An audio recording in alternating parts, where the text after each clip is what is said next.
minutes. Today's episode, there's your wine, Shelley. Today's episode of Wine Time Fridays is brought to you in part by our friends at Elsom Cellars and CDA Gourmet. It's been a long week, right?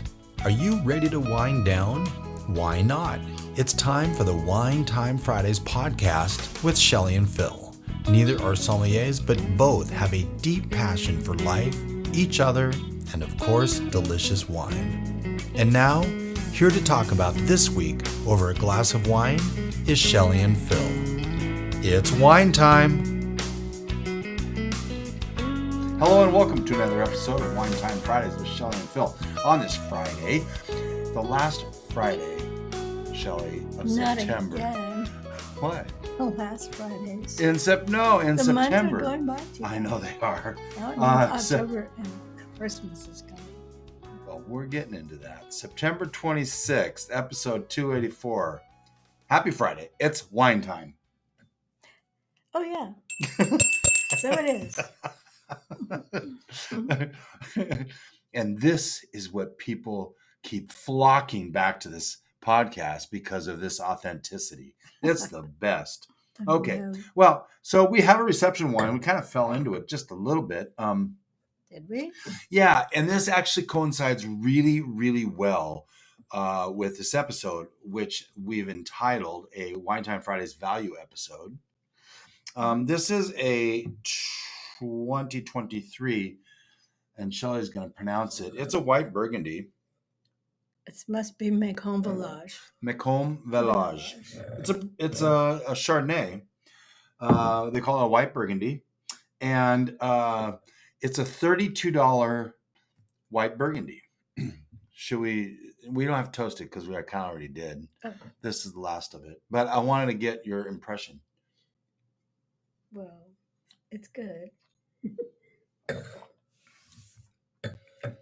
For the price point. $12. It's really good. $12 at Grocery outlet. Yeah, I'd buy more of this. Yeah, it's very dry. Not much oak. He thinks he's so cute. I know I'm cute. These are our fall glasses from our friend Jody. Jody gets mentioned once a year for a whole month. I know. When was it? She brought these here. It had to been for a Thanksgiving. No, I know that, but it's been several years. Listen to the sound of that. We are. This is. Well, next Thursday is Torrontés Day. Hashtag. I think we have a hashtag there. Yes, Torrontés Day. Hashtag Torrontés Day. This is a 2023. Riojana. La Riojana. Torrontés Riojano, which is the region this is Riojano is the grape. No, Torrontés is the grape out of the Rio. Well, no, it's like a genus species. I know. It's really interesting. There's Torrontés Riojano, and there's two other kinds of Torrontés. Yeah, there is, which we're not going to dive into. No. But I mean, I've got notes. It's a white grape. It's a white grape, and by the way, one of the better value white wines. Mm-hmm. This one is a 12.5 alcohol by volume. I think it's 12.5. I looked. It's on the bottom. You see it? Oh yeah, 12.5 right there. Mm-hmm. Which implies somewhat dry. The lower the alcohol, the higher the sugars, which is really weird. Some of those 8.5 and 9 they're very sweet wines. We were at a little get together at Carolyn's house. The only inclement. It was raining. Yeah, it wasn't raining hard during the party, but yeah, it's the only day in the last 2 or 3 weeks. Anyway, there was all these wines there, and someone was asking about one that we brought, which was, I believe, a Viognier, and I hadn't tried it. And so they're like, is this sweet or dry? And I looked on the alcohol. It was also 12.5, and it should be pretty dry. So anyway, to health, wealth, and abundance, gratitude, romance, fall glasses, And peace on earth.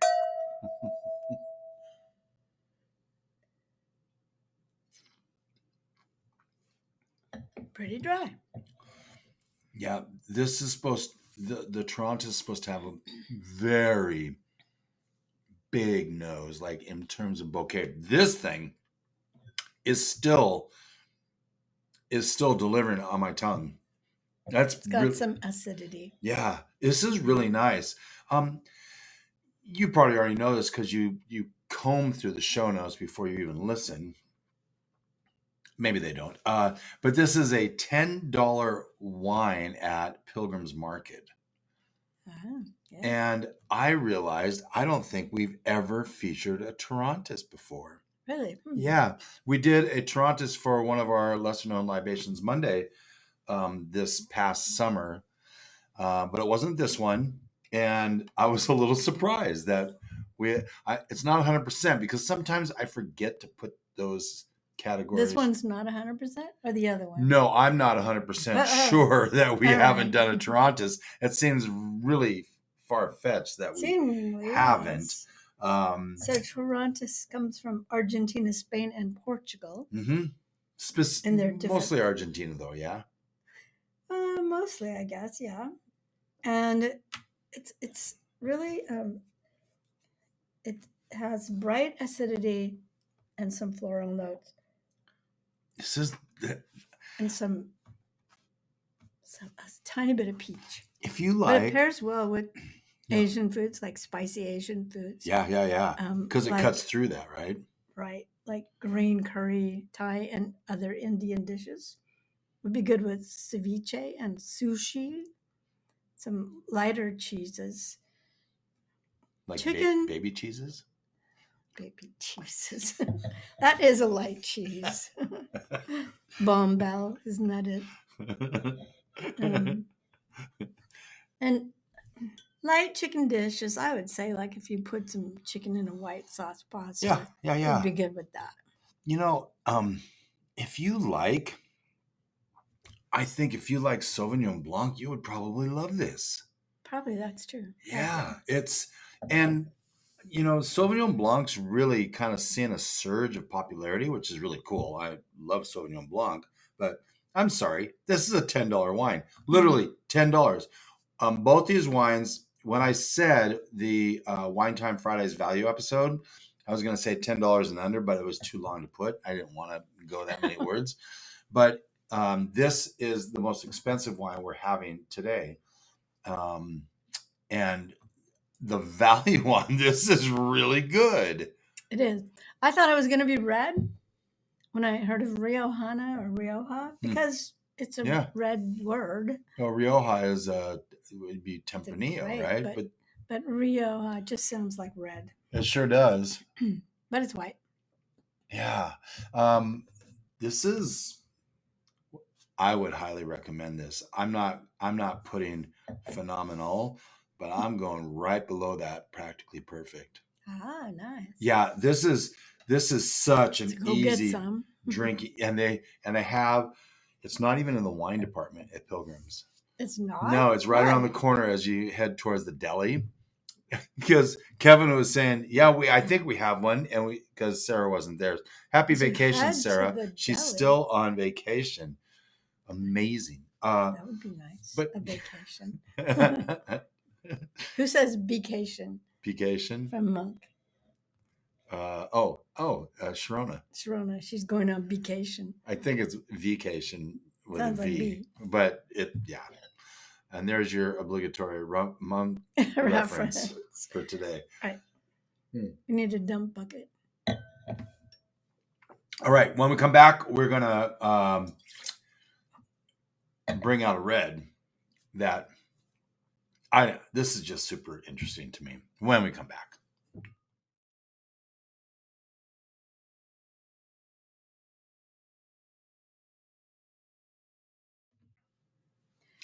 Welcome back to Wine Time Fridays, episode 284 on this September 26th, 2005. And we are recording this on my dad's birthday. So I just happy birthday, make Lloyd. a note of that. We may need to have some. Marilyn Merlot. We don't have, they don't make it. No, we need a Merlot of that Merlot. Marilyn Monroe. And there was a Marilyn Merlot. Who made that? That's a great question. I can't remember. Yeah, I don't really remember either. You know, it's funny. CDA Gourmet is not on this episode necessarily, but they have a Sunday question that they pop. Just like that. And on their Facebook page. On their Facebook page, yeah. And, you know, it's like brats or hot dogs or blah, blah, blah, or blah, blah, blah. I don't know who comes up with these questions. Anyway, I don't either. Anyway, the 1 week they did Merlot, yes or no. And Keith Bow. He's very funny. He's so good. He's like, Merlot. Give me a Merlot. Someone else said Mernot. It was very funny. What is that word? What is that word? Oh, this is here right now. Disk space. Ignore. We're really not. Okay. My gosh, there's like pouring of wine into one glass, then into the other, then into the other. That's what we do here at Wine Time Fridays. Pour wine into different glasses. So this is interesting. This wine that I'm about to pour is also one that I picked up at Grocery Outlet. I went from time to time. I try to stock up on a few wines that we need to try. Spend maybe $100, but I got 9 bottles of wine. That's pretty good. Yeah, and so actually, it was more like $90 for 9 bottles of wine. 99 bottles. No, that's beer. You don't remember we don't do beer crawl. We don't do that. If we revisit last week's episode, we don't do wine crawl because we don't do beer crawls. That doesn't make any sense. But anyway. Not really. This is a 2020 Smith & Elliott Cabernet Sauvignon. And so let's go ahead and do a hashtag cheersing. It looks a little old. 2020 is 5 years old, so I get that. I know. Smells like, what does that guy say on Monk? You smell like beef and cheese? That's what I'm getting. That's not Monk, that's Elf. Elf, sorry. This smells like beef and cheese. Not a good Cabernet smell. No.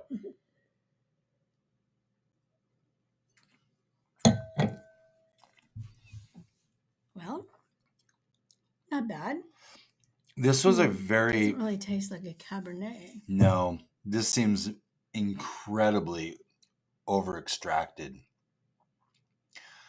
To come from Paso Robles. No, a long time ago. That's not true anymore. Anyway, this one... All our Paso friends have just disowned us. It's 13.8% alcohol. Oh, well, that's not the Smith end of the Elliott world. makes wines in Napa.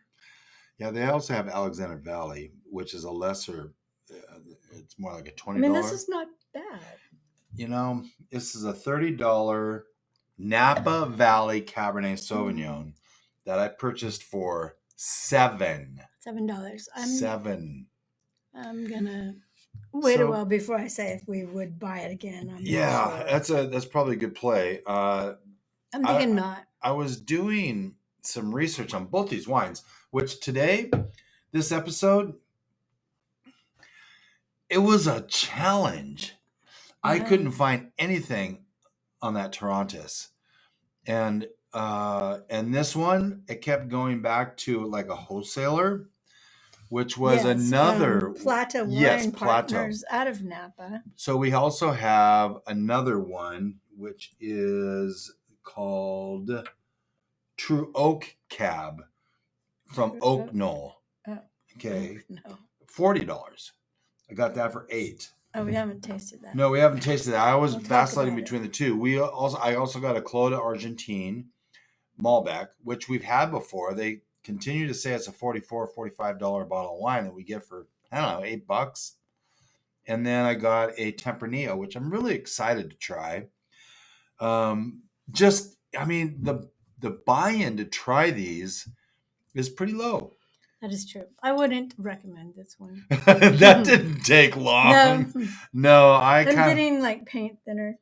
So what Shelly and I are going to do, and she doesn't know this, we're going to kind of compare this one to the other one, which is also from that Plato. But it's, oh, okay, well. So I'm just really curious. This is also a 5-year-old wine, and I was looking up this one. It said you could age it for 3 years. So already it's 2 years over where you could age it to. Oh, that might be why Grocery Outlet's sitting on it. Mm-hmm. Grocery Outlet, they bring in a lot of wine. Dare I say we have become sophisticated wine drinkers? No, I wouldn't say that. Okay, good. Here's the thing.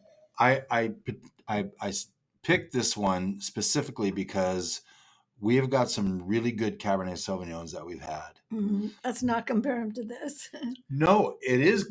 I would like to compare it. Now, this doesn't compare favorably. No, not at all.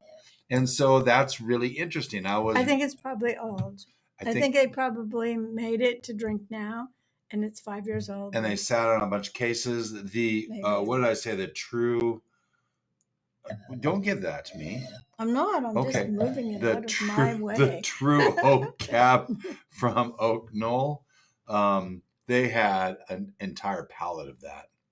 Mm-hmm. So, but this is really important, I think, on the benefit of trying different wines. Have we run across some wines that we really like from Grocery Outlet? Yeah. Yeah, we have. The Roblar brand, they have a Merlot there. I'm thinking of picking that up.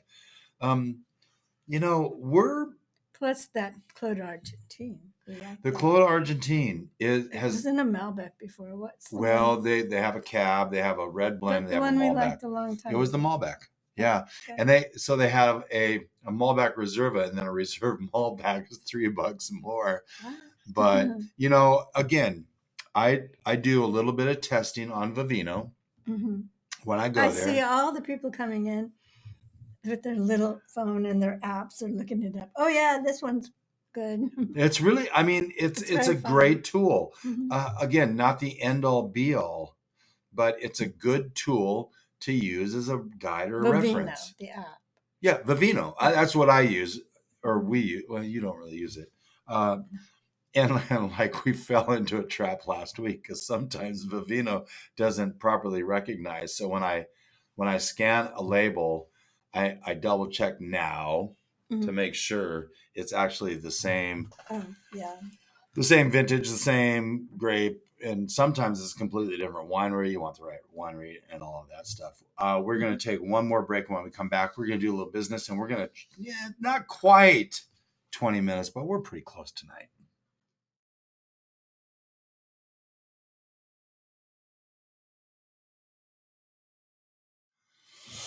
Welcome back to Wine Time Fridays with Shelly and Phil, episode 284 on this September 26th in our fall glasses because it's officially fall now. As of this week. Yeah.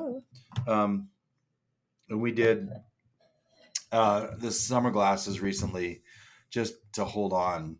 And by the way, this has been a good week. It's been a really good week. Yeah. This is, for me, been a particularly challenging day. It's like the people out there were trying to make sure I couldn't get stuff done, and the technology gods were saying the same things. I think they'll be back tomorrow because I still see a tractor. Yeah, there was a lot of trees that fell on our golf course today, and it was kind of fun to watch. But then, also noisy. I'm not going to bring. We have neighbors on both sides. I'm not going to mention which neighbors these were. But their landscaper came in, and then the trees are being dropped, and you got the chipper going, and the chainsaws going, all this noise, and it's like, okay, I'll go to the store for you. And then there's a baby crying at the store. Oh no! And then Shelly asks, "Welcome to my introverted world." Well, overstimulated. It was definitely that. Shelly texts me something, and she says, "Are you still at the store?" I'm like, No, I said that right when you messaged me that first thing. Oh, good. Oh, good. Good. I didn't see that. But there was a lot of stimulus. And now I'm just really happy to have a really good Torrontés and a lackluster Cabernet Sauvignon. I don't feel bad saying that because this is a lackluster. Let's go ahead. We have on our food pairing steak, self-explanatory. Shelley, you want to say what some wines we enjoyed this week? We don't know. We're giving our listeners a week off of these wines. How come we're doing that? Because are they tired of it? No, did they write in and complain? They did not. They said they love it. But we would understand if you sometimes get in over your head and can't put it on the show notes, which is what today was. I see. I'm like, I can't go through what this. To expect next week? An orange wine. Yeah, because Orange Wine Day is coming. Yeah. But we do have some announcements. I'm slightly not enamored with orange wine anymore. Oh, are you kidding me? No. I was so excited. Were you really? I don't know. Jeez. Things coming up on October 2nd, which is next Thursday, Torrontés Day. On the 6th. Yeah, so go to Pilgrim's, get that Torrontés for $10. Highly recommend. And show it on your social media with hashtag Torrontés Day. And that's right. Hashtag, what do we see? Hashtag, I have it here. Yeah, hashtag Torrontés Day. And then tag Pilgrim's Market, tag Wine Time Fridays. These are suggestions. We're not telling you what to do. We just did. National Orange Wine Day is the 6th. The 11th is International Pinotage Day. We should do one of those. I like Pinotage. We really haven't featured too many Pinotages, so we should do that. The 14th, International Prokopok Day. Prokopok? I don't know what that is. Yeah, we haven't done that. That'll be one. What in the heck are we going to do for this episode? Hey, let's do a Prokopok. Yeah. The 22nd is Austrian Sekt. That is from Austria, that sparkling wine. Most is done in method champagne, I think. Speaking of Champagne Day, one of the multiple champagne days there are in the year, on the 24th. The 26th, International Mauverude Day. I believe we did one last year. We won't be doing one this year. And it has nothing to do with a grape. It's just, it's hard to find different ones. And the 30th is Carolyn Day. Do you want to know who else we have coming up as guests? I know one of them. You know all of them. Chris Upchurch. Yep. With Upchurch Vineyards. What day is that? It's going to be the 14th of November. Okay. Dave Harvey, David Hoffman, and Keri Scaggs. Keri Scaggs, friend of Chris Cochran. Oh, yeah. It's going to be a fun one, to be honest. It should be. Yeah. So David Hoffman will be talking about wines for the holidays. Speaking of holidays. Well, they have Christmas stuff at Costco. I know. I was the one who sent you that picture. I know. But they have the holiday kickoff at CDA Gourmet. That's November 15th. Let's not talk about that yet. We have to talk about it. We already did. Okay, perfect. I think that's it, except for a thanks to today's sponsors, Elsom Cellars. And as we've been talking about, I think I said earlier that they're not a sponsor on this, but they are. CDA Gourmet. I did say that. Yeah, sometimes I get confused. With a little bit of knowledge, wine becomes a lot less overwhelming. Thank you for joining us. We'll see you next week with an orange wine, Shelley. Yay. Have a great weekend.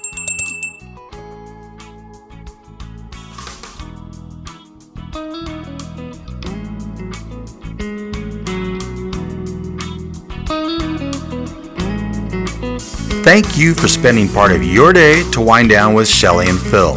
Remember, you can listen to any episode of the Wine Time Fridays podcast by visiting winetimefridays.com or wherever you get your podcasts. And join us on our Wine Time Fridays Facebook page, Instagram, or on Twitter, which is @VintageTweets, for daily conversation. Until next week, here's our toast to you. To health, wealth, abundance, gratitude, peace on earth, and of course, romance.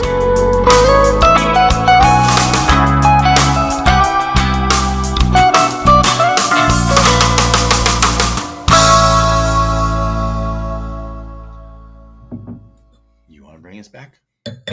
This is your white Burgundy. I know. Well, you've got to put it somewhere. You can In put... the other fall glass.